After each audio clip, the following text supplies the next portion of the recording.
Hey folks, how are we doing? How are we doing? Hopefully this is all sounding okay and you can hear me alright. Yeah. This is something I thought, why not try, see how we get on. I mean, I'm editing photos most of the time anyway from trips or just in general, so why not share it, let people see what I do, what my editing process is like, maybe teach you guys a few things.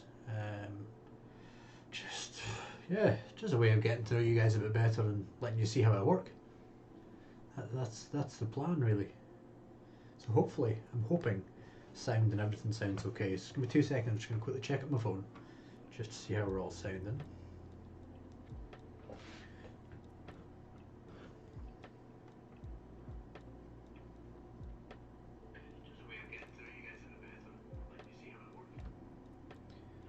Yeah, it sounds okay. Looks.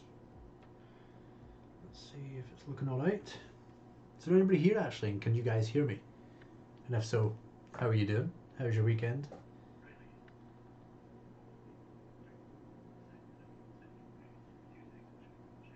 Yeah, everything looks alright. It sounds okay on there. So yeah, hopefully it's all good. I don't know if I've got live chat and stuff working properly, but I'm sure we'll find out. I'm sure we'll find out. If I keep looking across here, it's because it's my second screen's there. Webcam's here. Well, maybe I should change that. Live chat seems as if it's on. I think we're good. I think we're all good.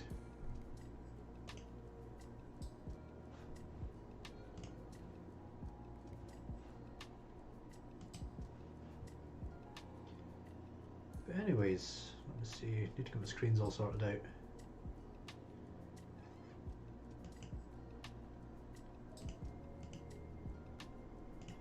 There. So hopefully you guys can see my full Lightroom.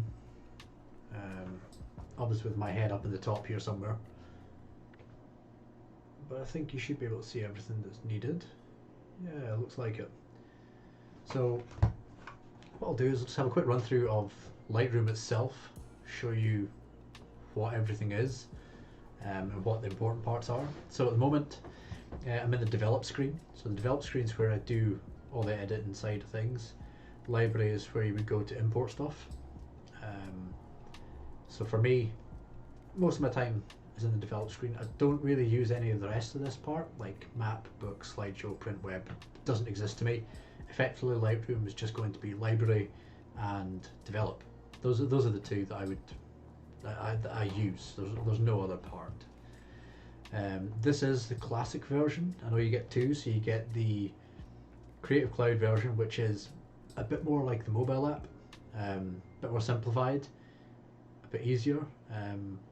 But I prefer working in Classic when I'm on desktop just because it gives you more. I think you can see things better. I just work better. It's a bit more complicated, but it gives me a bit more options, and I like it. I like it for working more. So we're in the Classic one today, and what I've got here is just a library of photos that we took on a trip to Inverness. I think it was, what would it have been? Last summer after the lockdown. I think not too long after lockdown 1, we took a trip up to Inverness. In fact, I should be able to get the date somewhere. This is the part I should probably show you how to do. Where is it? Metadata. No. I don't know. I don't know. I'm still learning Lightroom myself, to be honest. I know the bits I need to know, and that's as much as I know. And it does me fine. It does me fine.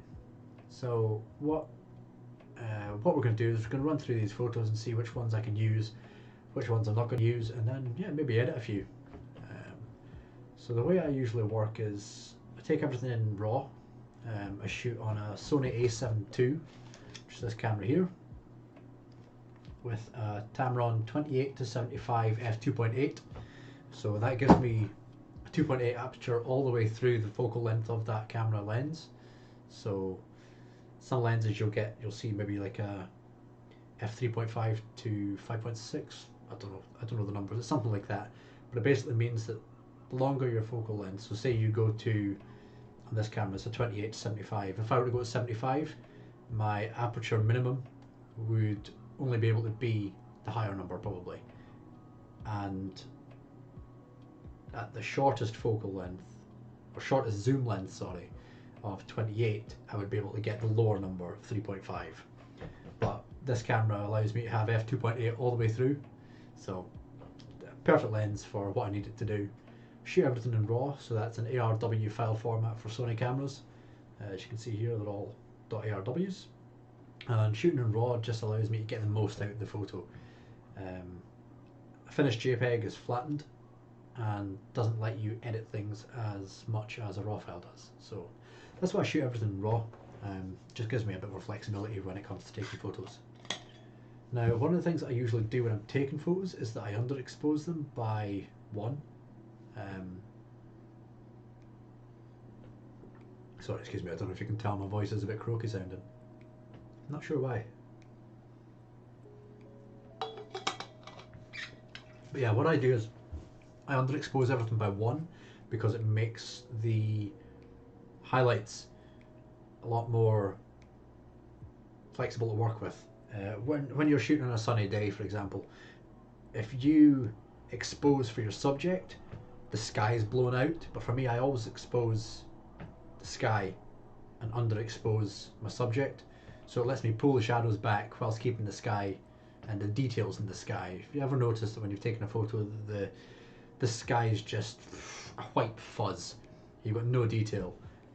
For example, I don't know if this is bad, this one here maybe. So you can see here, this is completely blown out. There's absolutely no rescuing that. I mean, I could drop the exposure a little bit, but as you can see, the details, this bit here, and it just, yeah, it's a lot harder to save your highlights than it is to save things that are in the shadows. You can pull things out a lot better that way. So what I do whenever I'm shooting, I'll just reset that back, is I underexpose everything by -1, and it just gives me more flexibility, so I know I have that area to work with. So what we'll do is we'll just run through this, see which photos I could use, which ones I'm not going to use, and go from there. So you can see I've already got things, some things marked with 5 stars. 5 stars is what I give things that I'm going to work with. So I will run through and I just hit a number on my keyboard, 1 to 5 or 0 to 5, 5 being ones that I'm going to use, 0 I'm not going to use. So we'll go through here and see what we've got. So this probably won't use. Don't like how these are composed, so don't think these are going to get used.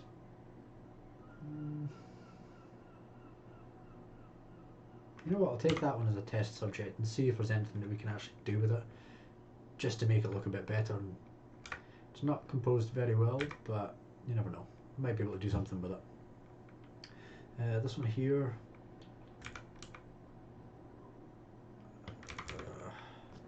let's see if we take one of these. Let's take this one, see what we can do with that. So I mean, as you can see, out of 373 photos, there's probably going to be very few that I'll use. I do take a lot of shots on a day and then just try and work with them. So this one here is quite dark. It's got the house in it at the side. Seems relatively in focus. It was shot 1/200th of a second. ISO at 640, 28mm and f3.2. So we'll see what we can do with that. We'll maybe pull that one in. What else have we got here? We've got some Highland cows. And then some cows.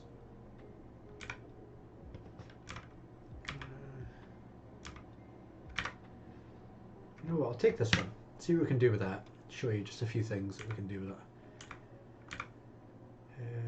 We have inside of Inverness Shopping Centre. If you've never been to Inverness, you won't know what this is, but this clock, I think it's every hour on the hour, plays a tune. One of these little boxes here opens up, and yeah, it's quite a cool clock. We've got this one here, which is quite blown out. Now, these shots here I took and I know that they were blown out, and I would like to try and save them, or at least save one of them. So I mean, that's blurred, that's very blurred. It's a bit cleaner.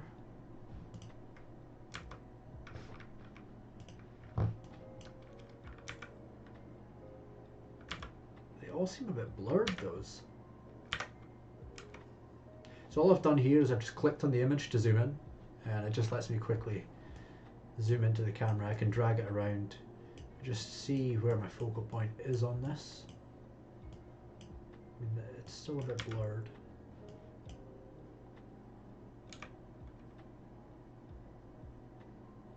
You know what, I'm going to try and work with this one, so we'll give that 5. See what we can do there. What else have we got here? So some of these I think I may have already edited. So yeah, this one's already been edited before. Needs a bit of straightening, but that's what it started off like. This is how it ended up. So you can see how much you can rescue a photo when it's shot in RAW. So I quite like that one, but we've already done it, so let's keep going through here.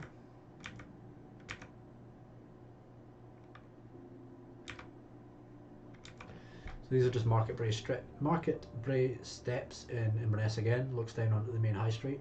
The high street runs this way.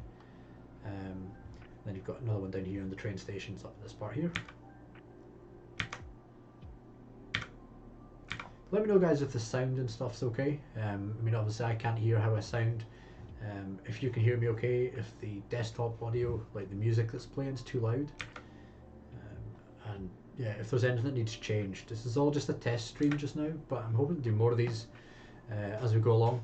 Keep looking there, because that's the second screen. I can see myself there, but I need to remember you guys are here. So yeah, if there's anything that needs changed or could be improved, just let me know.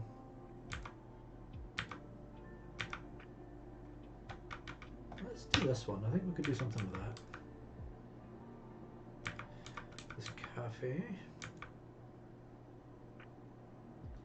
Now, you might have seen some of these on my Instagram. I edited one of these previously, but I kept it quite dark. So this was the edit before, I think. And I kept it quite dark on purpose because I wanted to have that effect, but we'll show you how we edit these. Let's run through more, quickly skip some of these just so we can get a few more options. So over here with the castle. You know what, I'll maybe take that one.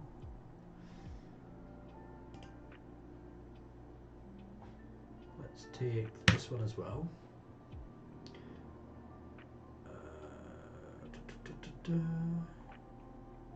Yeah, I think I'll call it there. So what I do is once I've gone through and I've tagged them all with 5s, I will then quickly filter so I can see which ones I've chosen and all the rest are gone. Now a lot of people would delete them out of the catalogues. I just keep everything in. It makes it a hell of a lot easier for me, just being able to see what there is, because there might be something that I look at just now and think, nah, completely unusable, there's nothing I can do with that photo. And then, I don't know, 3 months down the line, a year down the line, I'll come back and revisit the collection and think, you know what, my skills have improved a bit, let's see what I can do, let's try and improve it. So I never delete anything out, never delete anything that looks, unless it's like completely out of focus, then yeah, I'll usually keep everything. So once I've gone through and tagged the images I want to use, I go down here to the right, and then you've got filter, where it says filters off. Just hit that drop down and choose rated, and then what that'll do is it'll show me everything that has a rating on it. So everything that I've rated 5-star is here. Now that does include the ones that I've previously done before this, but it's, yeah, we'll just work through it and see how we get on. So let's go back to the start. So we have this shot here of the fields of Culloden, where the battles take place. This is just on the outskirts of Inverness, and worth a visit. We went just in passing. I think it was quite early in the morning, so the actual centre itself, this here, wasn't opened, and I also think it may have still been closed because of COVID restrictions. I want to say that this may have been shut because of that. So That doesn't stop you going to visit though.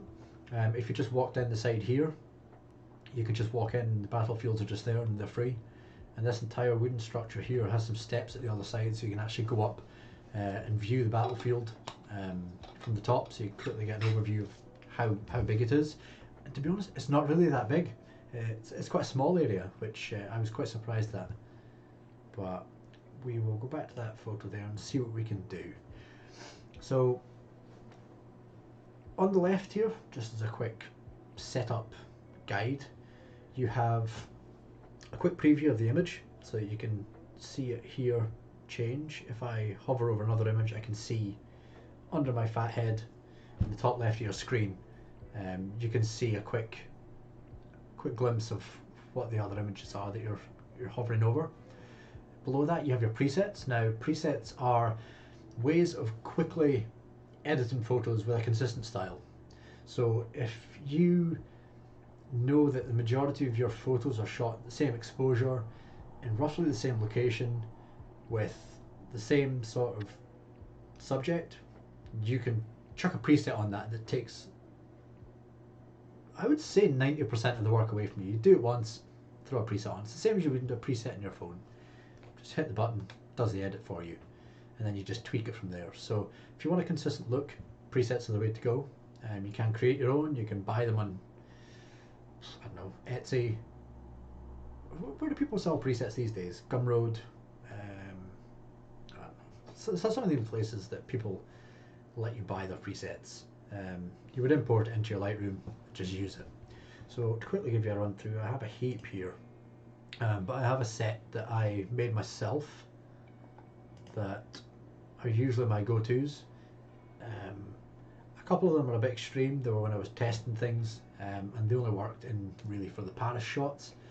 But quickly give you a look here. So I have an autumnal landscape preset, which, as you can see, just makes everything extreme. So original photo, and then what I did is I changed the colours of the greens. Now that's a completely unusable photo. There's no chance I would ever use this preset with that. But in some situations it works, and it works well. So this isn't one of them. Next one is bright and sunny. So again, there that kind of bumps the exposure,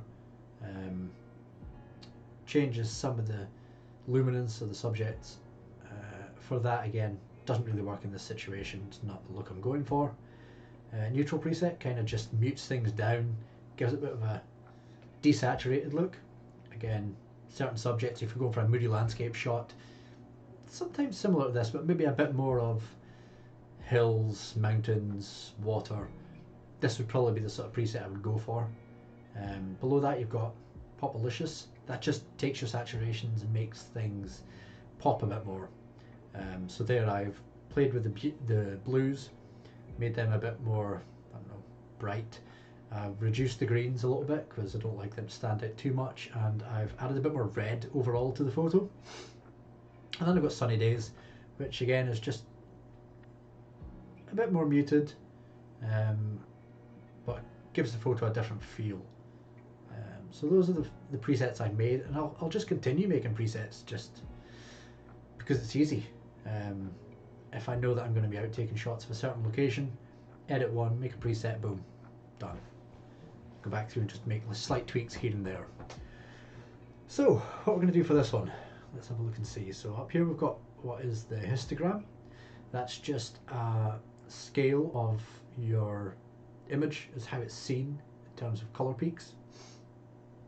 Bottom ends are your blacks, top ends are your whites, so basically your highlights and your shadows. And keeping an eye on this and getting to know how this works is probably quite important when it comes to editing. So if you can see here, we've got quite a lot in the shadows, and then a couple of highlights here. Nothing that I can see is clipped. Basically, if anything's out with this, if you see like a huge spike towards the end, you'll see your highlights are getting clipped. So if I hover over this, this is actually blown out because of that. If I just reduce that back down to 0, there's no highlights clipped, and there are no shadows clipped, which is great. So this is exposed well, um, and gives us a good start. So if ever you have taken a photo that's over underexposed, you should be able to tell pretty quickly from this. I mean, you can probably tell pretty quickly just looking at the photo itself, but you can usually tell quite quickly from the histogram of where your colours are made up. So very little here, quite a bit in the highlights, a bit in the shadows and blacks, nothing clipped. So happy with that. Below this you got your tools. These are usually collapsed. We'll just run through them one by one just to make it easier. So basic are your basic editing things. So things like your white balance. Usually you set your white balance in the camera. I just set it to auto. The cameras are so technologically advanced these days that you don't need to calibrate them too often. I mean, there are some situations that you may, and I know that years ago when I had a Canon 60D, I used to calibrate the white balance. If I was in somewhere that was using unnatural lighting, so like halogen lights, namely skate parks, I would take a white piece of paper with me, take a photo of it, and then use that to calibrate my white balance in the camera itself. Editing tools do all that for you, cameras do it all for you, so there's no real need now. It's something I don't feel adds much. Below that you've got all your toggles and sliders for your exposure, contrast, highlights, shadows, whites, blacks, texture, clarity, dehazing, vibrance and saturation. And you also have this super handy button called auto. Basically what auto does is it just edits the photo for you. It will use its own judgment to do what it thinks is best for the photo to give it the best results. So sometimes I will hit auto. I mean, I say sometimes. Every time I'm editing a photo, I'll hit auto just to see how it looks, because you never know. Sometimes it comes out and it actually looks really good. But if you have your own style and you want to be consistent in how you're editing, auto's probably not the way to go, but it gives you a good base. So let's hit auto and just see what it does. So as you can see, it's made some changes here. So it's bumped the exposure by 0.5, it's added 6 to the contrast, dropped the highlights to try and pull in a bit of this white area more, so it's dropped that by 67. It's increased the shadows, so it's brought a bit the shadows up so you can see a bit more detail. Whites, again, it's added a bit of the whites, so it kind of adds contrast by dropping highlights and up in the whites, because these two are linked and your shadows and your blacks are linked. So usually when you see the shadows go up, the blacks will come down, just to add that bit of contrast and balance. It's also upped the vibrance by 15 and dropped the saturation by 1. Now if you want to see a comparison side by side of how it looks, you just hit Y on your keyboard. That'll show you the original image and the edited image side by side, so you can see before and after. So it's a quick reference for how it's changed. You can also change how that's presented to you. So if you go down here, you can change the view. So here we get a split view of the same image, but here's half of it as the old version, half of it as the new. Or you can do it one above the other, so you can quickly see that way. Again, top half, bottom half. Just cycle through them, see which one suits you best. I like having before on the left, after on the right. It just makes it a bit easier to compare. So if we hit Y again, we'll come back to the main screen and back to the edited image. So this, to me, it's not bad. The first thing I like to do as well, that I usually do first every time, is just level the photo out. So if you come down to transform, you then have this bit here, and I hit level. What that'll do is it'll try and straighten the image out for you using AI. So hit level and you can see, takes the horizon, levels it out, tries to make it straight. Sometimes if you hit that, you will get some funky white boxes where it's just thrown it round and not done it right. It doesn't work every time. Use your own judgment. If it doesn't work, you can do it manually, so just hit off and then just take rotate and just move it ever so slightly, and you'll start to see here what I was on about. So as you can see, we've got some white appearing here, and that's just because the canvas itself hasn't moved, the photo's moved in the canvas. To fix that, just hit constrain crop and it'll get rid of it. It will crop a little bit of your image, but it allows you to level it out and yeah, get it right. So we'll just hit level. That seems to be pretty straight for me.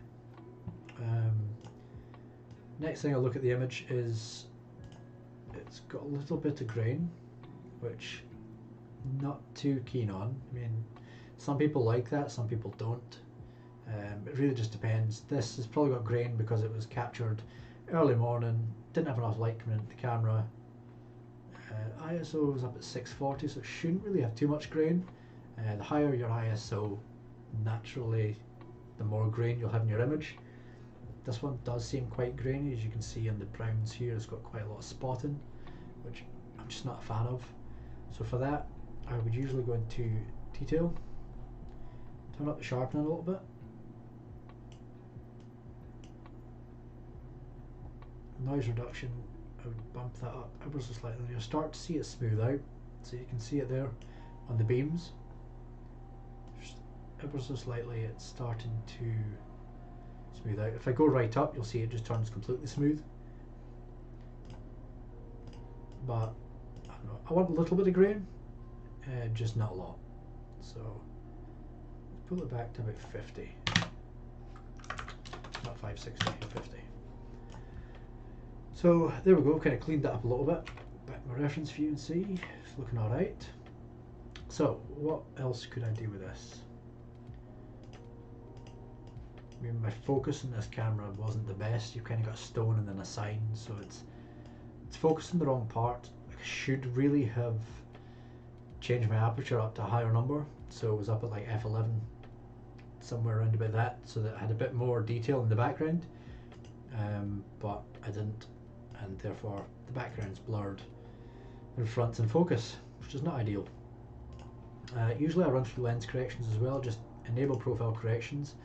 If your camera is quite a well-known brand, or your lens is a well-known brand or a more recent brand, Lightroom usually has a profile for it, and it makes adjustments based on the lens. So as you can see here, enable profile correction, it just gets rid of some of the barrel distortion down the edges, smooths that out, and just compensates for anything that they know is an issue in the, or not an issue in the lens, but just how the lens would make the image appear. Excuse me. Sometimes not enabling the profile correction actually gives you a nicer shot, in my opinion. So I mean, I may actually keep it like that without the profile correction on, because I quite like the detail there. But personal preference again. Remove chromatic aberration.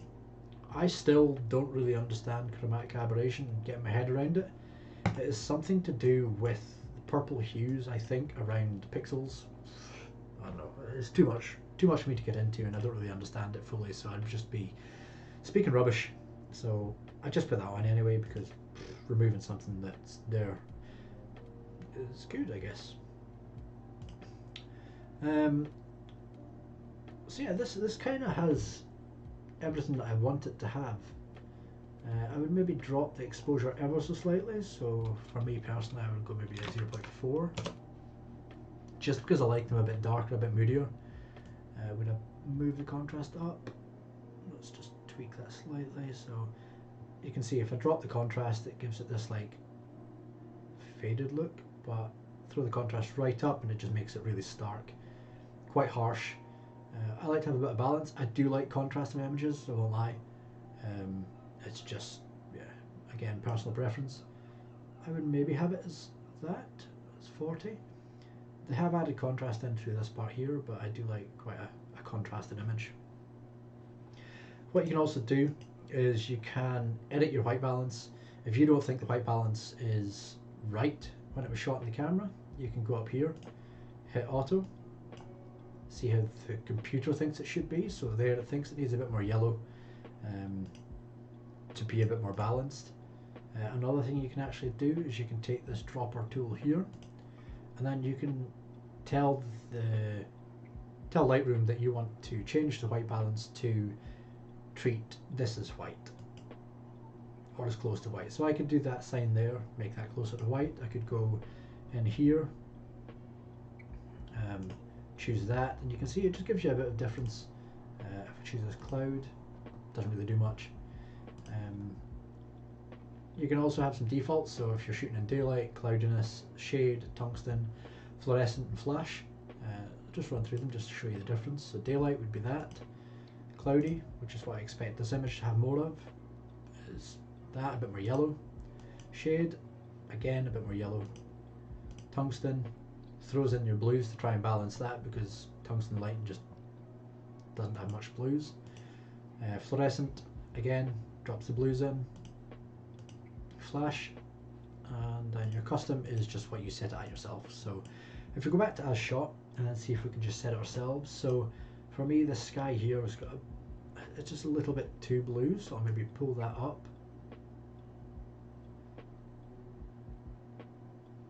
You can see as I add more yellows or more blues, it changes the warmth of the image, so this makes it look a bit warmer. Doesn't work with that image because it doesn't paint a warm picture to me. You can make it colder if you go further down, so you can see adding more blue makes the image colder.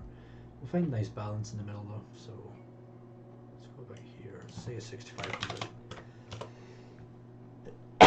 Excuse me, I'm going to need this water today.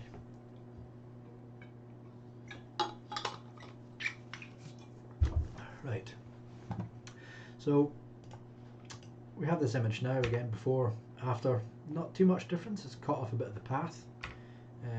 What I would then maybe do is try and play with the crop, see if I can change that slightly.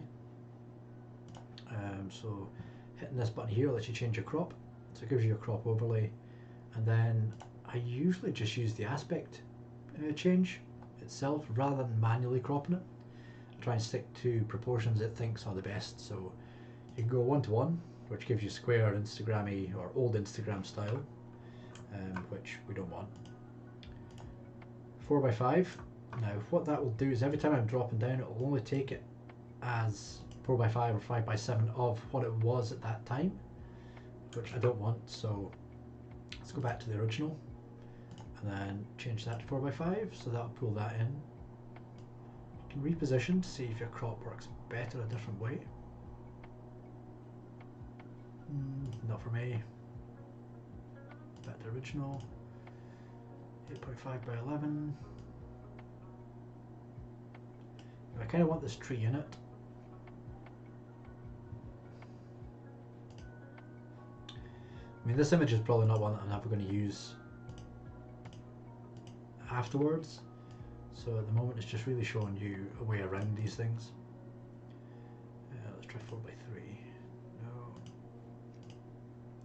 16:9. See, it may look better like that, but then maybe not. I think these elements are a bit too close to the shot. What I'll do is I'll crop it and let you see how it looks. So that's how it would be if I were to crop it, which to me doesn't work. So just a quick Command Z, pulls it back, or Control Z, Command Z, whatever you're using, Mac, Windows.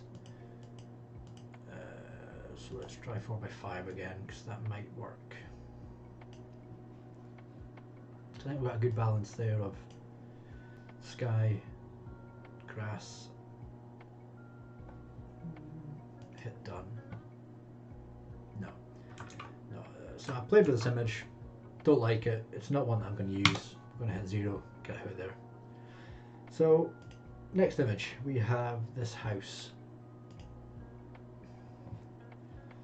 So this is one of the traditional cottages, I believe, on Culloden.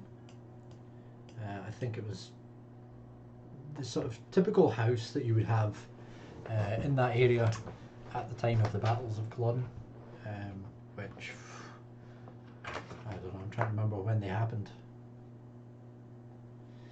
My historical knowledge isn't great anymore. What would it be?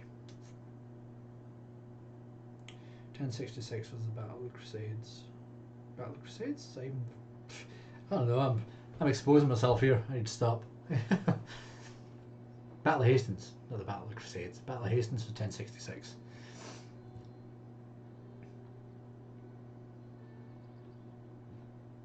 So let's have a look at this image here. So again, it's not been edited yet. What I'll do is we will go into transform, we'll level out. So just an ever so slight adjustment, but it cleans the image up, gives me a good start.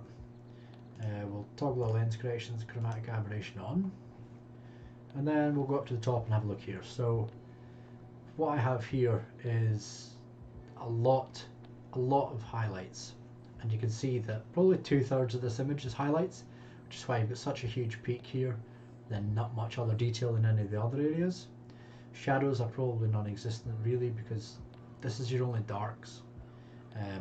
Nothing is underexposed. We'll hit auto, see how it edits it. So what that's done there, you can see it's dropped the exposure ever so slightly, up the contrast, created some contrast by dropping highlights, up in shadows, dropping blacks and up in whites, and it just makes the image pop that little bit more. So let's go Y, compare them side by side. So yeah, I mean already you can see that's a massive difference in that image. It looks so much better. It's got a bit more detail to it. Just pops out the screen a bit more. So there's not actually too much to do with this image. It would just be more of making it my style. So for me, these little bits here, these branches, they're too distracting. So we use a tool in this in Lightroom that gets rid of that. So up here you've got a couple of tools. Got the second one and choose spot removal. Basically that'll give me like a brush icon, which you can see here hovering over the roof, hopefully. In fact, can you guys see my mouse pointer on this?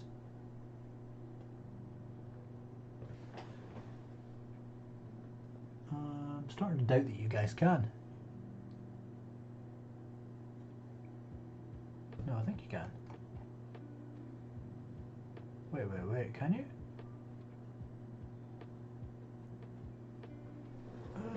That's annoying if you can't. I mean, I can definitely see my mouse pointer there. I don't think it just disappears. Why?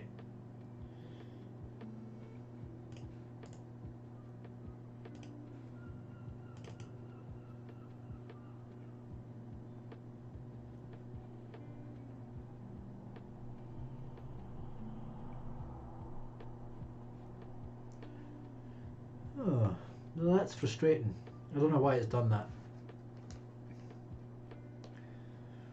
I will have to get that checked out and see what's going on, because being able to see my mouse pointer is probably one of the biggest parts of it.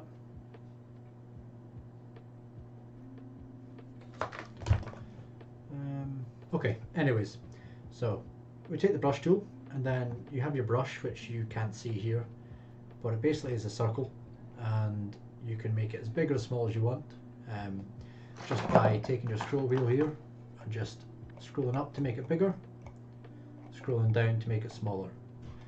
The alternative is the square brackets. The square brackets? Maybe not, maybe it doesn't work on this one. Maybe that's just on Mac, I don't know. Yeah, it must be. On Mac, I think you can just use small square or open square brackets to make it smaller, close square brackets to make it bigger. So what we've got here is we'll just take these. Oh, you can't see it. What?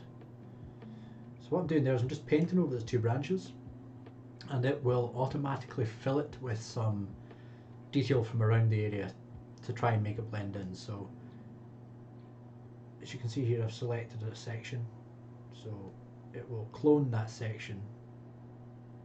As you see here, I've cloned the roof. That makes another bit of the roof appear over the right.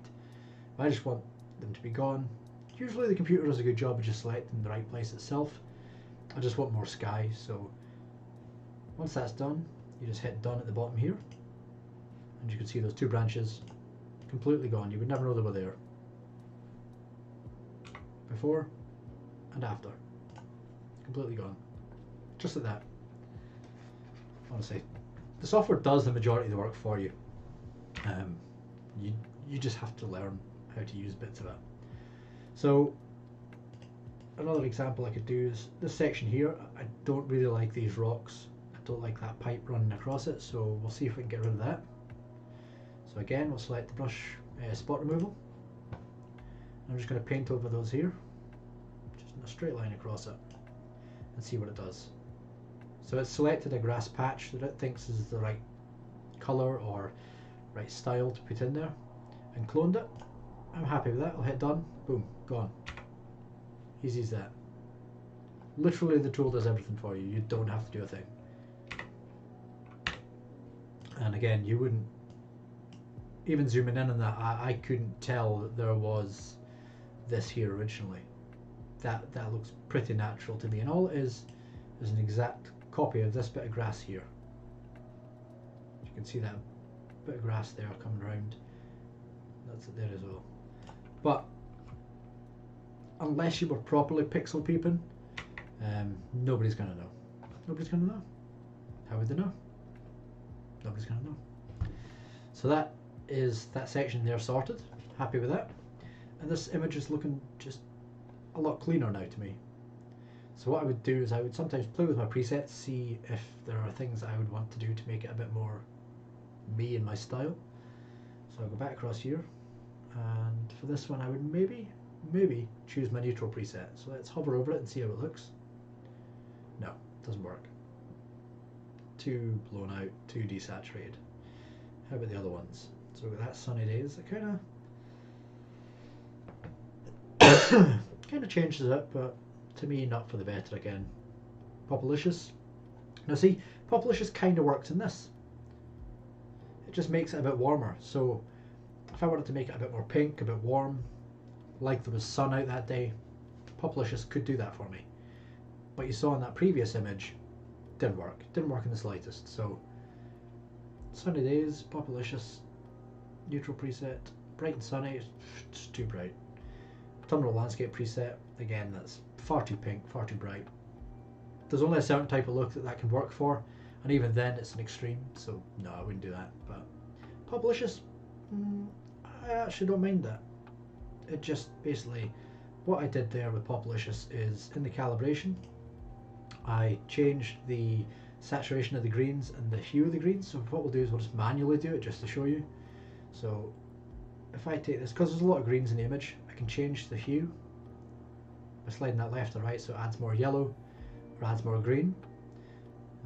So we'll go a bit there, and then just drop the saturation a little bit. What that does now is it just makes it a bit less green. Green doesn't take up the entire image, but I would need to offset that with some other stuff. So what I would do there is probably bump up some reds, maybe change the hue of the red, just see how that looks. Pull that down there, yeah, that looks a bit better, it's a bit more colourful. Increase the saturation slightly. And the blues, if I take the blues down more towards the green, you start to get the red popping through. A bit more yellow at the back. So it's starting to warm it up, so I'll leave that -12 and then kind of bump the saturation up or take it down. And then if I quickly want to see how it looks without the calibration settings on, you've got again toggles here, just hit that, goes back to how it was. So it's not too much of a difference, it's just subtle enough that you notice, but it changes the feel of the image completely. So that to me is Scotland. That is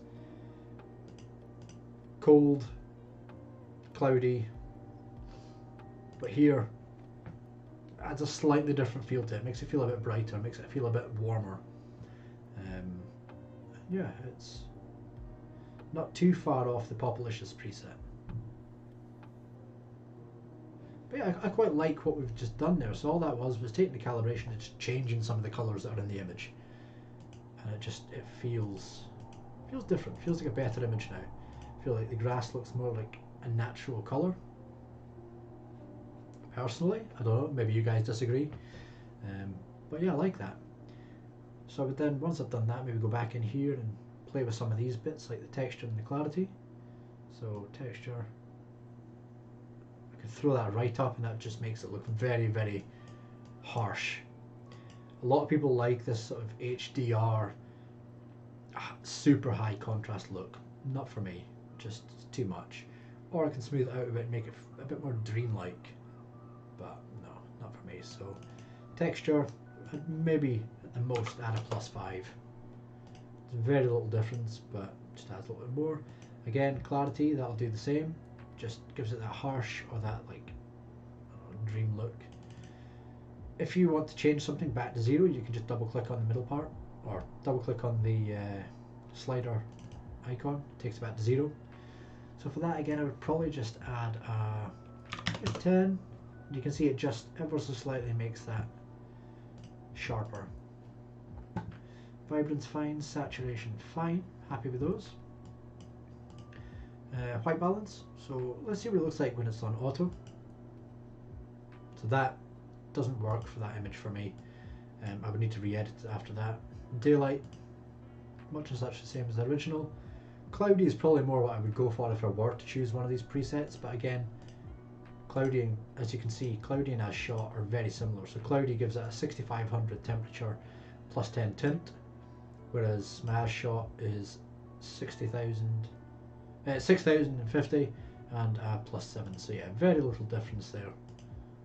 Camera's done the work for me. So this image, I think, personally, is pretty much done. I mean, there we were before, there we were after, and I mean, I'm quite happy with that outcome. I think that to me is a usable image. I would use that on social media. I would use it on the blog. I'm happy with how that looks. It didn't take too long, just maybe a 20-minute edit, if that. And again, that was me probably going a bit slower to try and explain parts. Usually I would just take the image, do the edits, and it'd be off. Once you start getting the flow of it, you become more more familiar with toggles, dials, images, whatever. You will start to do it faster, and that would probably take me 5 minutes. And again, even less time if I were to just throw on my preset of Popalicious, and we're there. We're pretty much at the exact same point. It's just got a bit more pink in it. Saturation's down ever so slightly, and it's got a bit more pink. So yeah, it's not too dissimilar. So say I wanted to save this as a preset now. We've done the edit, we know we like how that looks, and I wanted to create this Popalicious preset. All I would do for that is try and remember how I do it. Oh no, I've forgotten. No. So I would go up the presets panel on the left, scroll up to the top, and then just hit plus. Create presets. Call it what I want it to be. So this one would be, say, Culloden House. It wouldn't be, but it would. And then you just select what you want to keep in the preset. Me, I keep everything that I've edited there, right down to the calibration, exposure, that sort of thing. But say I didn't want to have the exposure like that because I knew my exposure wasn't the same, I would just disable that and choose the contrast, highlights and all those parts. But again, I just keep them as they are. It allows me to quickly have a preset made, so I just hit create, and then down the left hand side in here we should start to see under Peter Presets Culloden House. So now if I go to this other image, which hasn't been edited and is still the original, you can see nothing there has changed, it's all basic zeros, and quickly go over to Culloden House, bang, image is done. That's me got it leveled, that's me got it color corrected the way I wanted it to look. It's still got those bits there, those sort of details you would still have to take out, but it's more the finished product I want. Now all I need to do is go to that tool there, blur that out, this bit here, blur that out, done. That's it. The image is edited literally in less than 30 seconds because I've used the preset that I've done before. It's all leveled, it's got all the same settings. Now granted, some of your images won't work the exact same. If I were to take this and try and apply it to something different, so like this Highland Cow, because it was a slightly different scene, it probably won't work. It might, because the lighting is the same, but it probably won't work. But it might give me a good baseline if I wanted a bit of consistency through it. So Culloden House, as you can see, it doesn't have the same impact on it, so it's underexposed. Populicious makes the coat of this a bit better. Sunny days, autumnal landscape. So yeah, let's go Clodden House on this one. And then what I'll do is I'll bump the exposure up.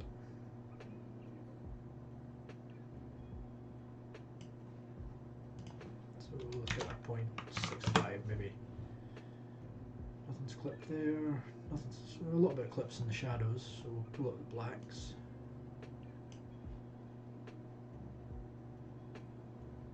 It's a bit better, but I think it needs a bit more contrast, so throw the contrast up there. Don't like this big black spot, completely detracts from the image, so again we'll just use the spot removal.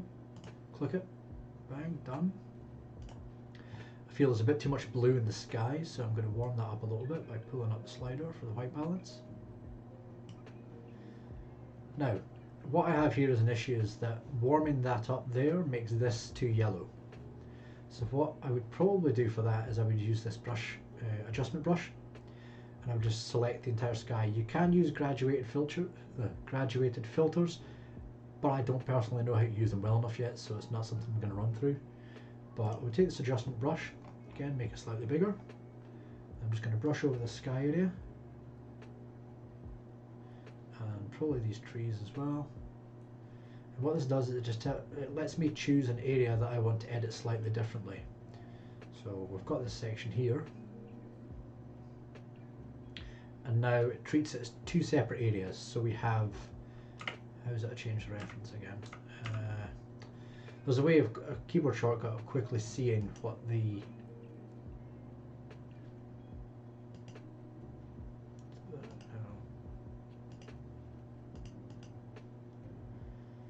how's I see the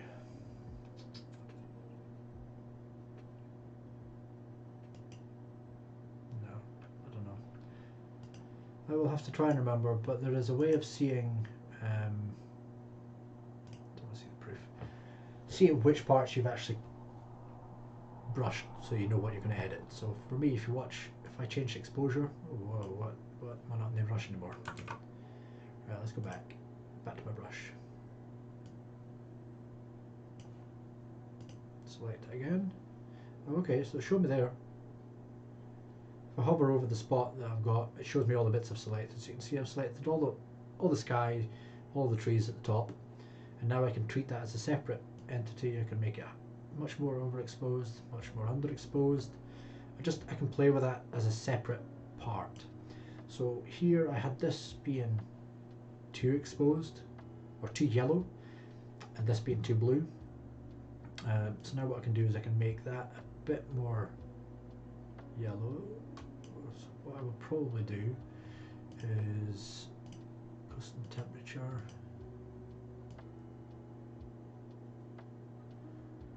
Put it a bit there. I think that suits it well. It retains that feel of cold but working. Works well. Drop the exposure ever so slightly just to try and make this guy stand out a bit more.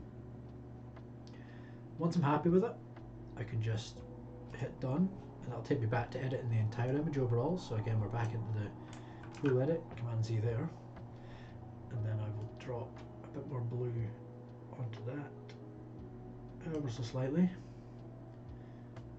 Vibrance, you can play with that. You can make him a bit dull, pop a bit more. So as you can see, the greens to me just jump out far too much in this image, and I'll just kill it a little bit. So what I would do is I would just target greens separately. So I can go to this one here and go color, green, and then just drop the saturation on it, and that'll pull the greens back so it makes the cow stand out a bit more. I can pull it right back, and you can see basically you're just left with the Highland cow as the main focal point of the image, which to me I think is better. I can change the luminance of the green, so I can have it a bit brighter, I can have it darker. I would probably keep it as it is, but I'd just keep the saturation dropped. I can move it more towards the blues, so I can throw more green and blue into it, or yellow. Just really, you can play with it as much as you want, just you can always go back. So there, we've taken the greens, they just stand out a bit too much there. We've just dropped the saturation and made it a bit more moody. But what I would also probably do is just throw the vibrance up ever so slightly. So we'll push it to 25. go into our transform, make sure it's all leveled. Lens corrections again, make sure that's all sorted. Detail, don't need any sharpening. I don't think any noise reduction is needed. I think the focus is quite spot on for that. He's a beautiful guy, isn't he? And to be honest, I quite like how that's composed. So again, we hit Y, we see how it started. With that black spot up the top, took that out. Changed the colour of the green ever so slightly, just so it doesn't ruin the image. Increased the brightness, or the exposure, and just, yeah, it's a much nicer image now. You can actually see the detail. I would maybe ever so slightly up the contrast, but I would maybe try it through clarity instead. So it just adds a bit more detail overall. So let's go 35. So how are we looking now? Yeah, that's nice.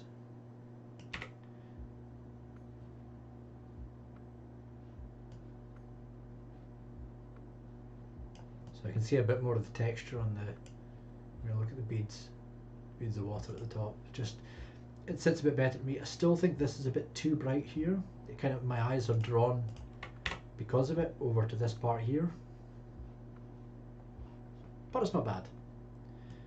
To sort that out, or maybe just go into the highlights, pull them, or sorry, the whites, pull that down ever so slightly, see if that changes it. Not by much.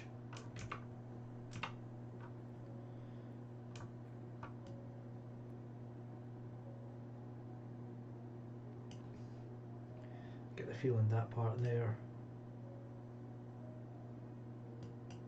I could crop it out. I mean, what I could do with that is I could just change the aspect ratio, 4 or 5, and just set it a bit more. Do I want that tire in it?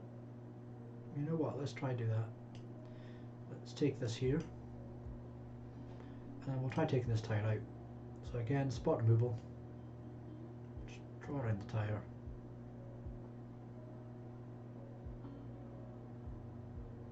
See what it comes up with.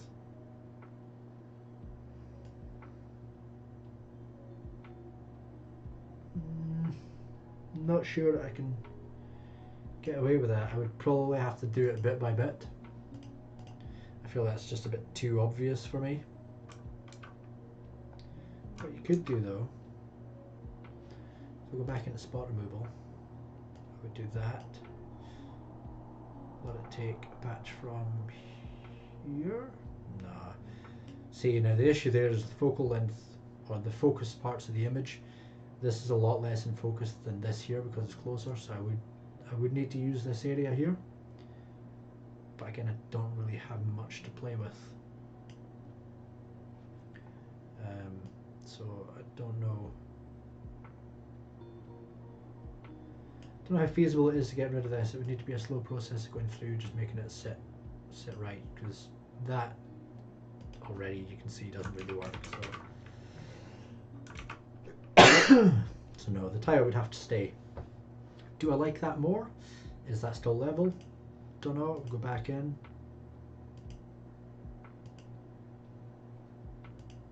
So again, we've got original. No, I don't think it works with the crop. I feel like I need to have it as it was.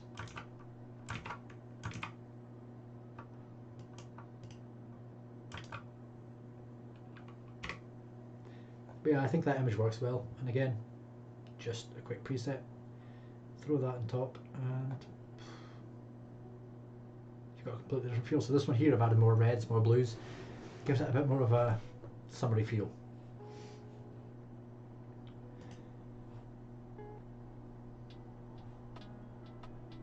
So I think we've probably been on for long enough tonight. That was a couple of images we've done there. So we ran through editing this,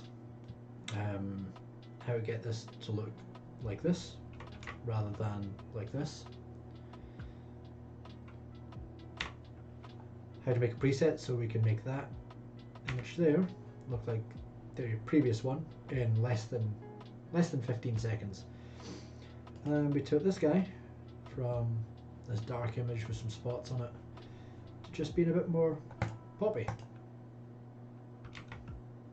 So yeah, that was just a very quick run through of some Lightroom stuff. And yeah, I'm happy to keep doing this more.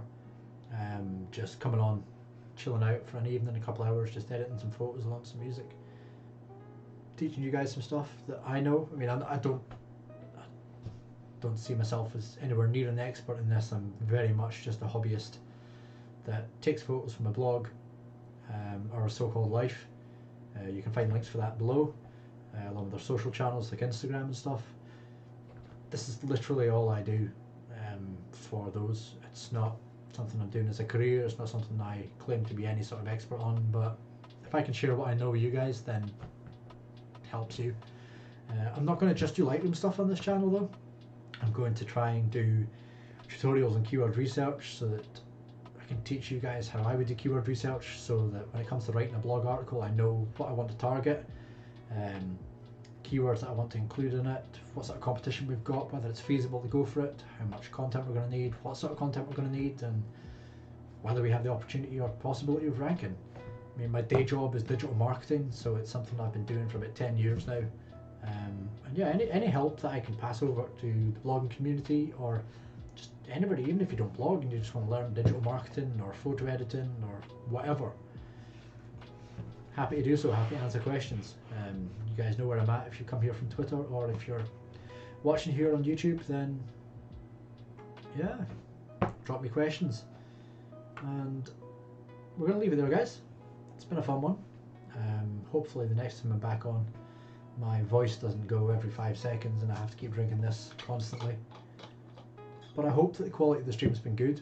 I hope this has been valuable for you guys. We're going to leave this up on the channel so that you can watch it back if there's bits that you didn't catch, or if you just want to see how it's done again, then yeah, feel free to rewatch. But for now, we're going to leave it there, and we'll see you guys next time. Thanks again for watching.